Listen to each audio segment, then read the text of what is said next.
Boa noite a todos, tudo bem, pessoal? Uns vídeos para trás, nós tratamos fora da caridade não há salvação. E eu expliquei para vocês por que a doutrina espírita vê que a salvação está na caridade. Paulo, na primeira epístola aos Coríntios, vai colocar a caridade, inclusive, acima da fé e da esperança. E a caridade é uma virtude mais especial, vamos colocar assim, por assim dizer, do que a fé e do que a esperança, porque a caridade não conhece fronteiras, não conhece crença, não conhece níveis de intelectualidade, riqueza, fortuna, pobre, miséria. Não há fronteiras, a caridade alcança a todos. Portanto, a caridade é a grande virtude. E também disse a vocês, porque é através do exercício da caridade que a gente materializa, que a gente retrata os dois pilares, amar a Deus sobre todas as coisas e amar ao próximo como a ti mesmo. Porque o exercício da caridade é um olhar para o outro. Tudo bem, então fora da caridade não há salvação. E aí, para este vídeo de hoje, eu vou trabalhar uma outra frase, um dogma. Fora da igreja não há salvação.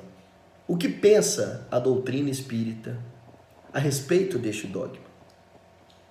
A doutrina espírita vai dizer que esse dogma retrata não uma fé comum. E o que é a fé comum?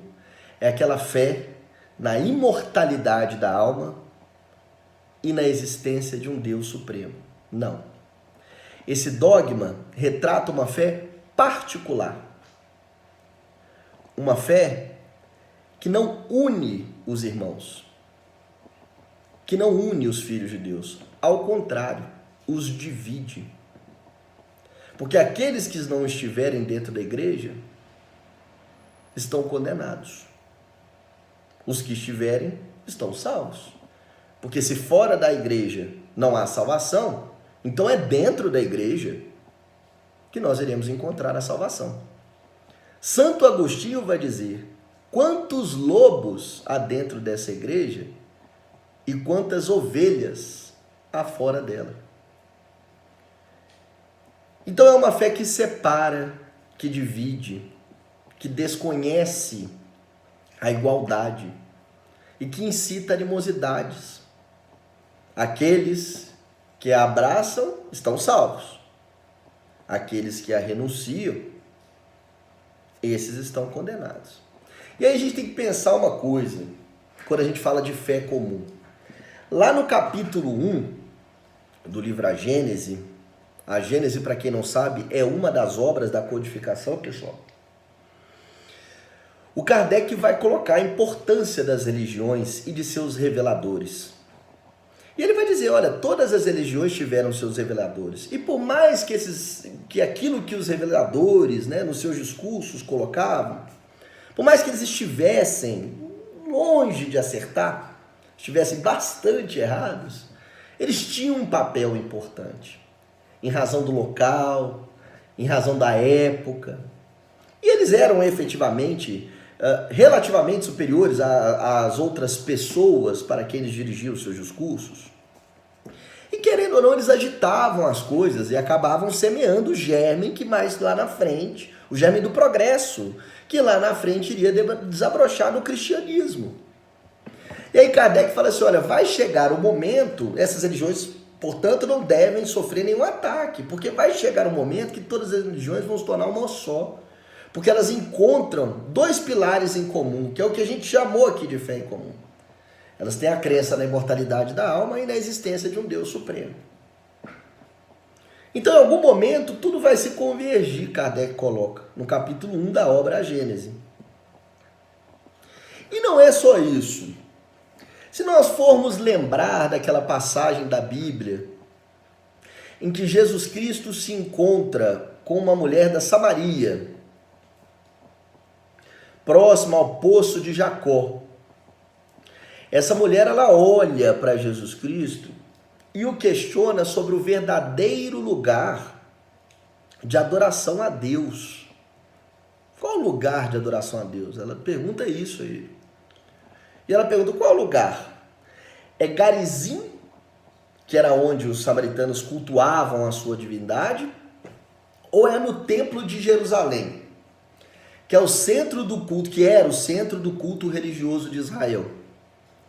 Então Jesus Cristo se via na oportunidade de converter esta herege para a verdadeira religião. Seria o que Huberto, no livro Metafísica do Cristianismo, dizia assim: Jesus Cristo teria a oportunidade de tratar a questão de uma forma horizontal, no seu plano horizontal.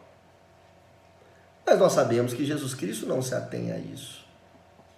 Nós sabemos que, em verdade, Jesus Cristo iria tratar esta questão no plano vertical, que é saber se esta samaritana já tinha tido a experiência com Deus, pouco importando o lugar, se em Garizim, se em Jerusalém. Jesus Cristo não se importou com o lugar. E vamos lembrar, né, gente, na oração dominical, muitos chamam de Pai Nosso, venha a nós o vosso reino. O reino de Deus está dentro de nós. E ele não é uma limitação geográfica, ele está em todos nós. Então queremos ter a nossa experiência com Deus, queremos nos encontrar com esse reino, é olhar para dentro de nós, aceitá-lo, recebê-lo e viver a nossa vida, a nossa realidade a partir dessa, em harmonia com essa ética divina. O reino de Deus está dentro de nós, não está num lugar específico, geográfico, uma construção, dentro de nós. Então não podemos admitir esse dogma, que mais uma vez, como todo dogma, se desfalece na primeira luz da razão.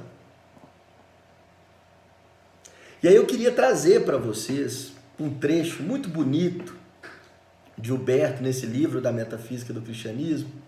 Eu vou destacar aqui para vocês, vou ler para vocês esse trecho, que Huberto diz assim: a alma que encontrou a Deus em si mesma e o acha em todo mundo, embora tenha os seus santuários prediletos, sua igreja peculiar, não cometerá jamais o pecado de hostilizar os santuários de seus semelhantes e negar-lhes o direito de acharem a Deus a seu modo e nos caminhos da vida por onde a providência os conduz.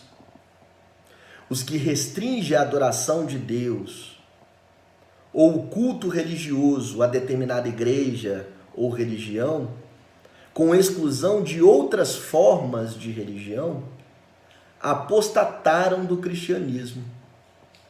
Há muitos cristãos que sacrificam o Espírito de Cristo a fim de salvar a sua teologia eclesiástica. É o dogma. E aí a gente precisa lembrar que fé não se impõe, que fé não se prescreve, que a fé não nos procura, somos nós que vamos de encontro à fé no nosso momento, no momento certo, no momento de Deus. Nós não estamos aqui para receber imposição de um irmão, de um dogma, sob pena de perdermos essa igualdade, essa lei divina da igualdade, onde somos todos filhos de Deus, não importando o culto que mais gostamos de frequentar ou o lugar que mais gostamos de frequentar. Aonde há o exercício do bem, a boa espiritualidade ali estará. E estará sob a autorização de Deus. Então não é o lugar que lhe salva ou lhe condena. E aí uma outra coisa que eu queria trazer para vocês, um livro que eu adoro, pessoal, é o livro Pinga Fogo, Chico Xavier. E no tópico 20, Salvação fora do cristianismo, é perguntado a Chico Xavier sobre essa questão toda da salvação, e ele diz assim: disse o nosso Emmanuel que a providência divina tem pressa de que o homem seja bom. Mas acreditar, isso fica para quando o homem possa realizar em si mesmo o campo da sua própria fé. Deus é Pai de misericórdia, não deserda filho algum. O que Emmanuel quis dizer? Que Deus está preocupado que a gente esteja no caminho do bem. E estar no caminho do bem é estar no exercício da caridade, na obediência de suas leis divinas, no bom uso, no bom exercício do livre-arbítrio. E não num determinado lugar, num determinado ponto, numa determinada construção. Deus está dentro de nós e se materializa a cada exercício do amor, da caridade. Não importa em qual culto, não importa em qual lugar, não importa em qual hora. Então, para a doutrina espírita, o dogma particular, de uma fé particular, não fé comum, fora da igreja não há salvação, é algo que não pode prosperar pela mais pura e simples lógica. Tá bom, pessoal?